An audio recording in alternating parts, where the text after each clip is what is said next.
Bapak Ibu Saudara, baik yang ada di tempat ini, demikian juga yang ada di tempat atau di rumah masing-masing, saya menyapa kita semua. Salam. Shalom. Salam. Shalom. Bapak Ibu Saudara yang dikasih oleh Tuhan, firman Tuhan yang kita renungkan pada hari ini terambil dari Mazmur 42 ayat pertama sampai ayatnya yang ke-6. Mazmur 42 ayat pertama sampai ayatnya yang ke-6. Surah Zinuna Fahulu Arwa ayat Isara iruki ayat 6. Mazmur 42 ayat pertama sampai ayatnya yang ke-6. Demikian kebenaran firman Tuhan. Untuk pemimpin biduan, nyanyian pengajaran Bani Korah. Seperti rusa yang merindukan sungai yang berair, demikianlah jiwaku merindukan Engkau, ya Allah. Jiwaku haus kepada Allah yang hidup. Bilakah aku boleh datang melihat Allah? Air mataku menjadi makananku siang dan malam, karena sepanjang hari orang berkata kepadaku, di manakah Allahmu? Inilah yang hendak ku ingat, sementara jiwaku gundah gulana. Bagaimana aku berjalan maju dalam kepadatan manusia, mendahului mereka melangkah ke rumah Allah dengan sorak-sorai dan nyanyian syukur dalam keramaian orang-orang yang mengadakan perayaan. Mengapa engkau tertekan, hai jiwaku, dan gelisah di dalam diriku? Berharaplah kepada Allah, sebab aku akan bersyukur lagi kepadanya, penolongku dan Allahku. Demikian pembacaan firman Tuhan. Sekali lagi saya menyapa Bapak Ibu baik yang ada di tempat ini maupun di tempat atau di rumah masing-masing. Salam. Shalom. Bapak Ibu Saudara yang dikasihi oleh Tuhan, beberapa fakta tentang air dalam tubuh setiap orang.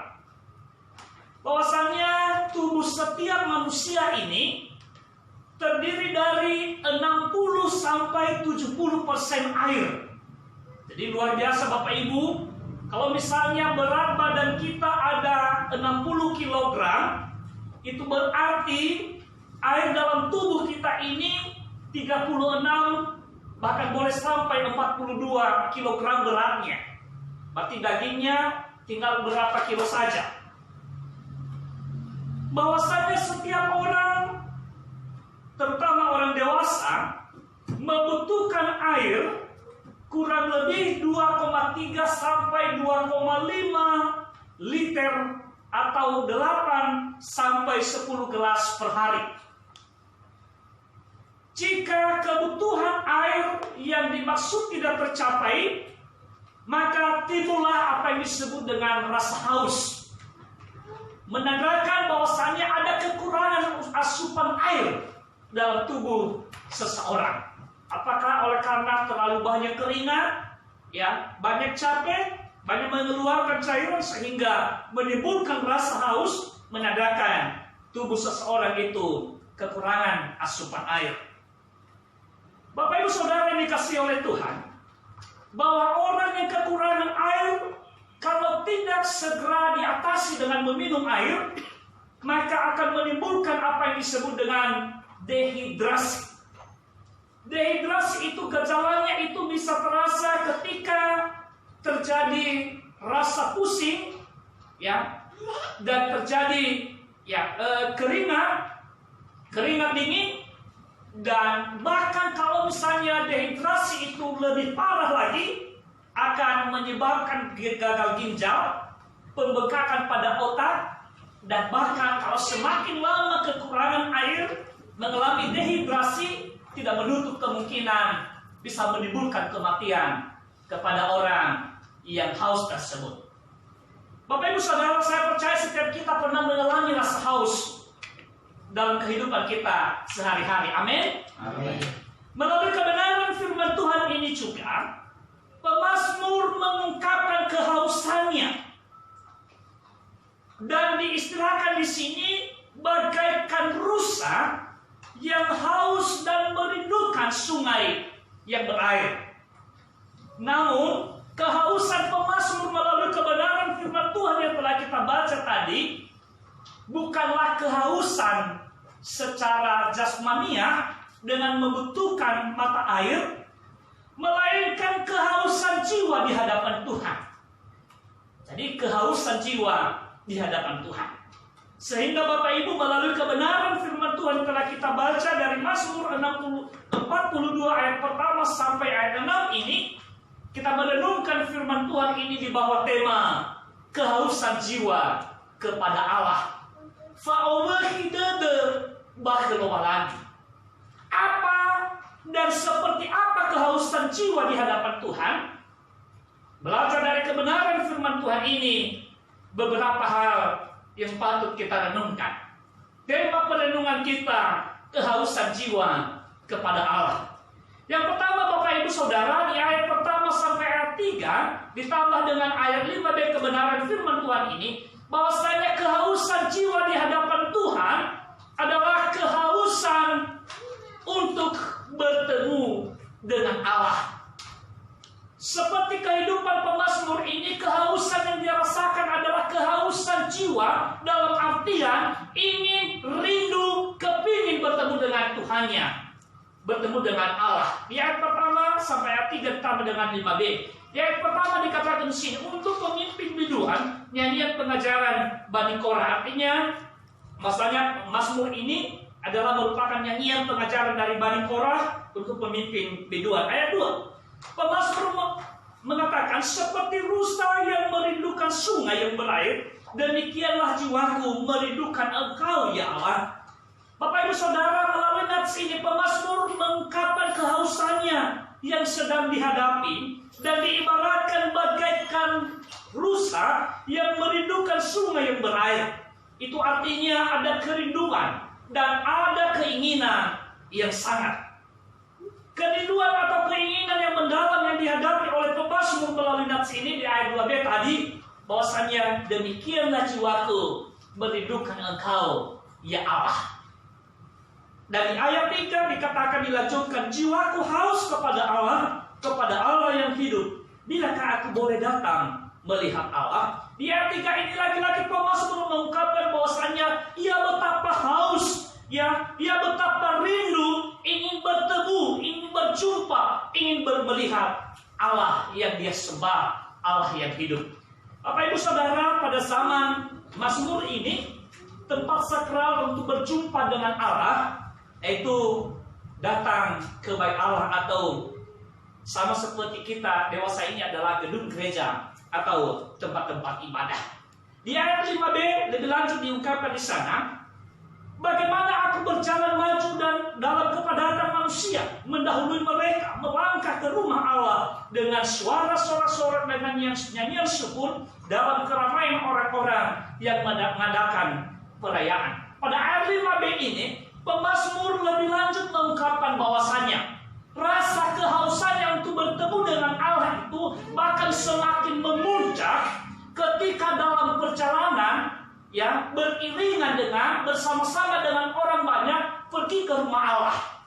Dan saking dia merasakan semakin haus akan bertemu dengan Allah itu, dia katakan, aku mendahului orang banyak itu supaya aku lebih dulu sampai ke tempat rumah Allahku. Bapak Ibu Saudara yang dikasihi oleh Tuhan, sama seperti kalau misalnya ada suatu acara di suatu gereja. Kita sudah sampai, katakan misalnya di tempat parkir, lalu kita melihat bahwasanya ternyata orang sudah pada datang, kerumunan sudah pada ada, berarti acara itu segera dimulai. Kita katakan dari tempat parkir, kita buru-buru. Gimana supaya kalau boleh kita lebih cepat datang, kita lebih cepat langkah kita supaya kita lebih cepat sampai di tempat acara tersebut. Seperti itu gambaran kehausan daripada pemazmur diungkapkan di sini, Bapak Ibu. Saking dia ingin bertemu dengan Allah, dia bergegas-gegas, dia mempercepat langkahnya untuk mendahului orang banyak supaya cepat bertemu dengan Allahnya di tempat Allah atau di bait Allah. Bapak Ibu Saudara yang dikasihi oleh Tuhan, kita sebagai anak-anak Tuhan di seluruh penjuru dunia, bahkan di Indonesia ini juga, dan kita juga yang sedang beribadah saat ini, lebih dari 1 bulan belakangan ini, tentunya di tengah mewabahnya virus corona yang sedang mewabah saat ini, banyak juga di antara kita, dan mungkin kita juga termasuk di dalamnya, sedang merasakan kehausan untuk bertemu dengan Allah. Karena selama beberapa minggu ini dan beberapa minggu ke depan nanti, tempat penyelenggaraan ibadah kita dialihkan ke rumah atau ke tempat masing-masing. Bapak Ibu, walaupun rumah atau tempat tinggal juga dapat menjadi sarana untuk bertemu dengan Tuhan dalam artian menyelenggarakan peribadatan kepada Tuhan. Namun kita akui bahwasanya gedung gereja atau tempat ibadah memiliki kekhasannya sendiri untuk kita beribadah, bersekutu dengan Tuhan, jauh berbeda kalau kita menyelenggarakan ibadah itu di tempat kita atau di rumah kita masing-masing.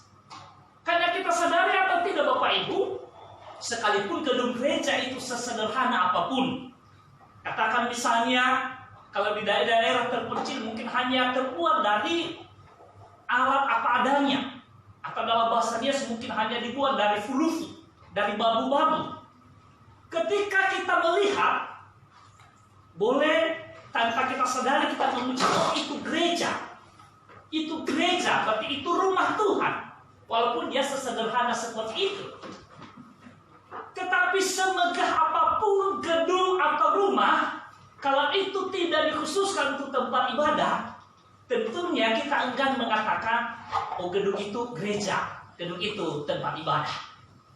Itulah sebabnya Bapak Ibu, jikalau kebijakan pengalihan tempat ibadah ini dari tempat penyelenggaraan ibadah dari tempat ibadah yang semestinya ke rumah-rumah, tidak segampang kita menerima dan menyambut itu dengan baik. Karena akan menimbulkan kehausan kepada kita. Kita haus berjumpa dengan saudara-saudara seiman kita. Kita haus berjumpa dengan Tuhan melalui penyelenggaraan ibadah dan persekutuan kita. Sehingga sangat dimaklumi jika kebijakan peralihan pelaksanaan ibadah ini sungguh berat untuk kita terima begitu saja.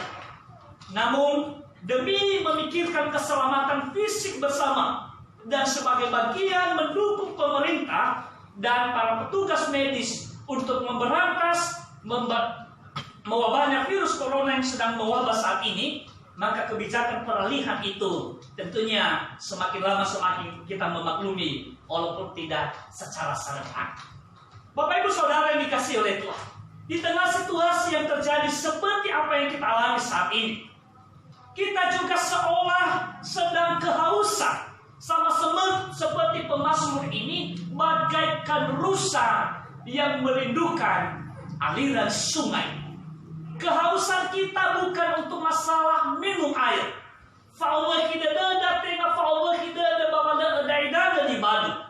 Tetapi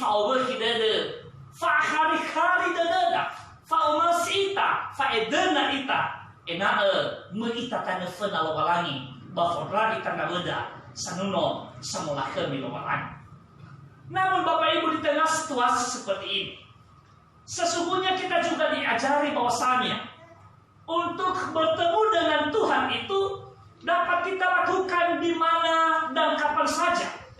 Tola tafalua gofweza nahia bagofweza suita. Sebab Tuhan tidak dibatasi oleh ruang dan waktu. Setiap saat, terutama setiap hari Minggu, Tuhan tidak hanya ada di gedung gereja. Tuhan tidak ada hanya di tempat seperti ini. Tetapi Tuhan itu ada di segala tempat, ada di semua tempat, dan dimanapun Tuhan ada.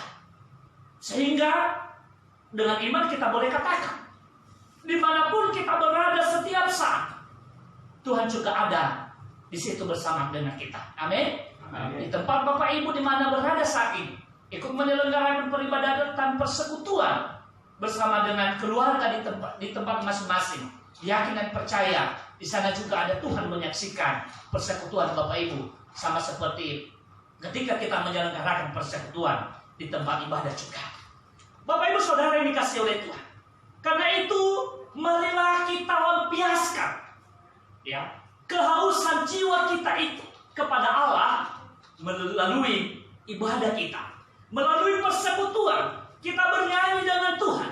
Kita berdoa kepada Tuhan. Kita bersorak kepada Tuhan. Dan kita bersyukur serta berseru kepada Tuhan. Dan dengan cara itu, maka melegakan kehausan yang sedang kita hadapi. Jangan pernah kita merindukan Allah dalam kehidupan kita. Sekalipun untuk saat ini kita diminta untuk beribadah dan bekerja dan belajar di tempat kita masing-masing. Allah mengerti akan kerinduan dan harapan kita kepadanya. Sehingga di situasi dan kondisi yang sedang kita alami saat ini, Tuhan juga memaklumi keadaan kita. Artinya Bapak Ibu, tentunya keterbatasan, kesederhanaan penyelenggaraan kita persekutuan selenggarakan di hadapan Tuhan tentunya jauh berbeda ketika kita menyelenggarakan peribadatan persekutuan di tempat ibadah yang mestinya. Allah juga memaklumi itu, dan bahkan melalui kondisi ini sesungguhnya Allah mengajari kita supaya jangan kita terlalu mengalahkan juga tempat ibadah. Karena tempat ibadah itu hanya tempat untuk bersekutu, Bapak Ibu. Ya, gedung gereja itu bukan Tuhan. Gedung gereja adalah hanya sarana untuk memuji Tuhan. Kalau gedung gereja adalah sifatnya sarana, berarti rumah kita pun, tempat di mana kita berada pun, kos-kosan di mana kita tinggal pun, Tuhan juga pakai sebagai sarana untuk kita memuji Dia. Kuncinya adalah sejauh mana kita memang sungguh-sungguh merindukan Allah. Sejauh mana kita sungguh-sungguh mengabdikan diri kepadanya. Bapak Ibu Saudara yang dikasihi oleh Tuhan, Mazmur 103 ayat 2 dan ayat 5 firman Tuhan berkata, pujilah Tuhan hai jiwaku, dan janganlah lupakan segala kebaikannya. Dia yang memuaskan hasratmu dengan kebaikan, sehingga masa mudamu menjadi baru seperti pada burung Raja Wali. Bapak Ibu Saudara, semua kita patut kita bersyukur di hadapan Tuhan hingga saat ini. Di tengah-tengah kemelut dunia yang terjadi saat ini, bahkan sudah sejak kemarin, kita yang ada di kota Tangerang Selatan diberlakukan pembatasan sosial berskala besar. Puji Tuhan kalau kita masih ada di hadapan Tuhan hingga saat ini. Puji Tuhan kalau kita masih bisa bernafas di hadapan Tuhan hingga saat ini. Puji Tuhan kalau kita masih diberi kesempatan untuk kita bersekutu beribadah, walaupun dalam kesederhanaan, baik dari segi tempat maupun segi penyelenggaraan. Tuhan tidak melihat itu. Yang Tuhan lihat adalah sejauh mana kita rindu akan Dia, sejauh mana kita haus akan Dia. Itulah yang Tuhan perhatikan kepada kita. Dan kiranya kita sama seperti pemazmur, kita bagaikan rusa-rusa yang haus, yang sedang merindukan air kasih kemurahan Tuhan. Bapak Ibu Saudara yang dikasihi oleh Tuhan, yang kedua, kehausan jiwa kepada Allah pada ayat 5 sampai pada ayat 4 sampai ayat 5a ditambah dengan ayat 6, yaitu kehausan jiwa dalam mengharapkan akan pertolongan Tuhan. Kehausan jiwa dalam mengharapkan pertolongan Tuhan di tengah penderitaan, di tengah kesulitan, itulah kehausan jiwa yang sesungguhnya. Fawahidede bahwa netena fanolo bahwa mulala tede soroyo walangi na bahwa wa atau sasa bahwa atau lasidede da awahidede tanefena lowalang.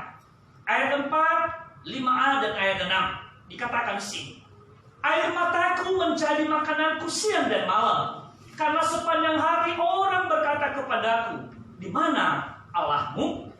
Bapak Ibu Saudara, ternyata di ayat 4 ini pemazmur selanjutnya mengungkapkan rasa kehausannya di hadapan Tuhan. Kalau tadi adalah kerinduan untuk bertemu dengan Tuhan, bagian yang kedua di nats ini, di bagian perenungan ini adalah kehausan akan pertolongan Tuhan, ya, atas cobaan dan penderitaan yang sedang dihadapi. Digambarkan di sini bahwasanya setiap hari orang mengolok-olok, orang mengata-ngatai pemazmur ini dengan mengatakan, di manakah Allahmu? Artinya mungkin pemazmur ini sedang dalam kesulitan, sedang dalam penderitaan. Dan seolah-olah tidak ada yang menolong. Dan bahkan sampai hati orang mengolok-olok dia. Jikalau kamu adalah orang percaya, lalu di mana Allahmu? Kenapa Allahmu tidak menolong engkau? Dan itu membuat penderitaan yang dialami oleh pemazmur semakin dia rasakan ibarat orang yang sedang haus, Bapak Ibu. Bahkan dia istilahkan di sini, siang dan malam air mataku menjadi makananku. Artinya Bapak Ibu, dia sampai hampir seperti mengisap air matanya untuk meredakan kehausan yang sedang dihadapi. Karena siang dan malam orang-orang selalu mengolok-olok dia, di manakah Allahmu? Yang lima dikatakan di sana, inilah yang hendak ku ingat, sementara jiwaku gundah gulana. Ternyata Bapak Ibu menghadapi realita itu, pemazmur keadaannya sedang perih, yang sedang pedih itu dirasakan hingga jiwanya sedang gundah gulana. Gundah gulana itu Bapak Ibu artinya ada keputusasaan, remuk hati, ada kesedihan, ada kepiluan. Dalam artinya keadaan yang sedang dihadapi adalah keadaan yang sangat dan sangat-sangat tidak menyenangkan secara pribadinya. Atas apa yang dirasakan itu, di ayat 6 lebih lanjut dikatakan, mengapa engkau tertekan hai jiwaku dan gelisah di dalam diriku? Berharaplah kepada Allah, sebab aku akan bersyukur lagi kepadanya, penolongku dan Allahku. Ternyata Bapak Ibu, boleh saja terjadi kegundah gulana di dalam hati pemazmur ini. Boleh saja terjadi keputusasaan, kegelisahan, kepedihan yang sangat mendalam. Tetapi dia kembali membangkitkan semangat, membangkitkan pengharapannya dengan dia mengatakan sendiri kepada jiwanya, hai jiwaku, kenapa engkau tertekan? Berharap lagi, karena Allahku adalah pengharapan dan penolongku. Artinya Bapak Ibu, di tengah situasi yang sangat menyusahkan perasaannya itu, pemazmur tidak datang kepada sesamanya untuk meminta pertolongan. Karena kenapa? Bukannya pertolongan yang didapati nanti kepada sesamanya, justru olok-olokan. Saat ini dia membangkitkan semangat dari dirinya sendiri. Dan saya mau katakan, semangat yang paling mujarab adalah semangat yang timbul dari diri orang itu sendiri. Karena di dalam diri kita ini Bapak Ibu sebenarnya Tuhan telah menaruh semangat sendiri. Sehingga nggak perlu kita capek-capek untuk mencari semangat dari orang lain atau disemangati oleh orang lain. Boleh saja itu terjadi Bapak Ibu, tapi hanya seketika. Mungkin katanya misalnya kalau kita menonton komedian misalnya kan, hanya ketika itu mereka melawak itu, komedian itu tampil, kita ketawa di situ. Setelah itu kalau kita sedang dalam kesedihan, ya kita tetap sedih seperti biasanya. Tetapi kalau semangat itu timbul dari diri yang paling dalam, dari hati nurani, dari iman dan pengharapan kepada Tuhan seperti pemazmur, maka sukacitanya, semangatnya itu akan kekal adanya. Itulah sebabnya dia menggerakkan jiwanya sendiri. Hai jiwaku, kenapa engkau tertekan? Berharap kepada Tuhan, karena dia adalah penolongku. Bapak Ibu Saudara yang dikasihi oleh Tuhan, di tengah-tengah situasi dan kondisi yang sedang terjadi saat ini, kita juga seperti pemazmur, kita memiliki kehausan jiwa dalam menghadapi persoalan yang sedang terjadi di sekitar dan di tengah-tengah kita. Kita seolah haus dan merindukan untuk segera sekiranya keadaan ini cepat berhenti. Kita haus merindukan sekiranya saudara-saudara kita yang terinfeksi saat ini, kalau boleh segera mereka sembuh. Kita seolah dalam kehausan, karena kita merindukan juga supaya jangan semakin banyak orang yang terinfeksi dengan penyakit ini. Kita sedang dalam kehausan merindukan, kalau boleh setiap hari yang kita dengar adalah berita kesembuhan orang, dan bukan berita orang yang meninggal atas wabah virus yang sedang melanda ini. Kita sedang dalam kehausan merindukan juga supaya sekiranya akibat daripada wabah ini juga tidak menimbulkan efek negatif dalam bidang yang lain dalam kehidupan kita sebagai manusia sosial. Bapak Ibu Saudara yang dikasihi oleh Tuhan, saat ini kita diajari oleh pemazmur bahwasanya di tengah situasi yang sedang haus seperti itu, berharap kepada sesama tidak selalu menjadi sukacita dalam kehidupan kita. Tetapi mari kita berharap kepada Tuhan. Mari kita membangun potensi, membangun sukacita di dalam diri kita sendiri. Karena di dalam diri kita, Tuhan sudah taruh semua sukacita dan semangat di dalam diri kita. Tinggal bagaimana kita membangkitkan itu, pengharapan kita kepada Allah, sehingga di setengah situasi dan keadaan kemelut sekalipun, kita tetap berharap karena akan pertolongan Tuhan yang menjadi bagian kita. Pencobaan dan penderitaan Bapak Ibu memang pada umumnya akan mematikan semangat dan sukacita banyak orang. Sama seperti penyakit juga, dapat saja mematikan sejumlah orang. Namun perlu kita ketahui, realita juga membuktikan bahwasanya ternyata tidak semua penderitaan pencobaan itu akan mematikan orang yang mengalaminya. Sama seperti penyakit, bahkan virus corona tidak semua yang dilanda oleh penyakit itu tidak semua mati Bapak Ibu. Banyak juga yang sembuh di antara mereka. Bahkan menurut beberapa penelitian, bagi orang-orang yang tidak memiliki riwayat penyakit yang lain pun, tanpa diobati pun, yang bersangkutan bisa sembuh sendiri. Karena kenapa? Di dalam diri setiap orang ini ada imunitas, ada imun atau antibodi yang Tuhan sudah taruh dalam diri setiap orang. Sehingga kalaupun terinfeksi, tidak akan menjadi mati. Artinya Bapak Ibu Saudara yang dikasih oleh Tuhan, saya mau katakan, di tengah penderitaan yang sedang terjadi saat ini, bagian kita adalah waspada, hati-hati, mawas diri. Kita patut mengikuti anjuran-anjuran dan petunjuk dari pemerintah. Namun lebih daripada itu adalah bagiannya Tuhan. Kalau bukan waktunya seseorang itu terinfeksi, tidak akan terinfeksi. Kalau bukan waktunya Tuhan mati karena corona, maka orang itu tidak akan mati terhadap corona. Yang menjadi bagian kita lagi adalah belajar dari firman Tuhan ini. Hendaknya di tengah-tengah kehausan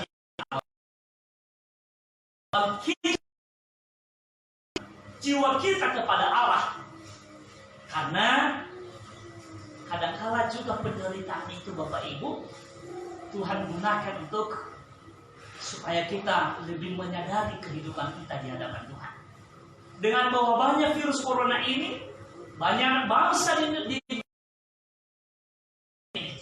banyak orang yang menyadari keberadaan, baik itu jabatan, baik itu pengetahuan, kepintaran, ternyata tidak dari keadaan yang sedang terjadi saat ini. Hingga kita dituntut untuk menyadari kehidupan kita. Kita merendahkan diri kita kepada Tuhan. Tak ide-ide kata Nabi para iya dan dapatnya tahan dengan keadaan yang sedang terjadi. Juga penting terjadinya pertobatan secara massal di dunia ini. Saya tidak, Ibu, kemarin saya baca bahwasannya di tengah-tengah senat perkumpulan, kalau tidak Amerika Serikat, ada seorang yang berdoa di sana. Dan di doanya itu dia memohon pengampunan kepada Tuhan.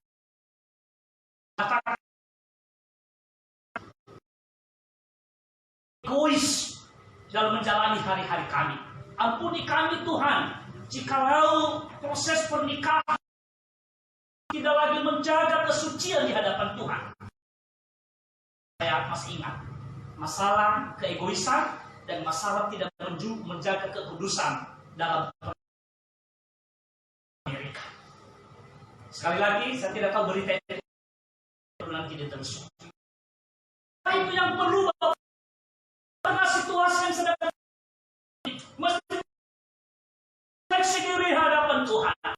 Kejadian ini jangan-jangan sebagai untuk menegur kita manusia terlalu egois di hadapan Tuhan, sampai-sampai banyak orang yang melupakan Tuhan hanya karena yang memiliki pengetahuan, yang memiliki kemampuan dalam banyak hal, sehingga yang dikasih oleh Tuhan. Kalau keadaan ini boleh terjadi, lagi-lagi saya katakan, Kita tidak tahu sumbernya dari mana. Apakah ini ulah manusia? Yang pasti adalah ini adalah seizin daripada Tuhan. Amin. Seizin daripada terjadi di dunia ini. Tuhan entah sekalipun sama mencobai Ayub. Kalau tidak diizinkan oleh Tuhan, iblis tidak akan mencobai Ayub pada waktu itu. Saya yakin kalau keadaan ini boleh, kita nggak tahu, biarlah Tuhan yang tahu. Karena itu tidak ada solusi bagi kita, Bapak Ibu. Kita merendahkan diri Tuhan. Mari dengan kejadian ini kita contohkan. Dia katakan kepada, hai jiwaku, kenapa tertekan? Yang terjadi ini bukan memakai. Keadaan yang terjadi ini tidak dalam arti berarti memutus hubungan relasi interaksi kita terhadap Tuhan. Tidak. Terus tingkatkan kualitas ibadah kita di tempat kita masing-masing. Keadaan ini bukan dalam arti memutuskan relasi interaksi kita.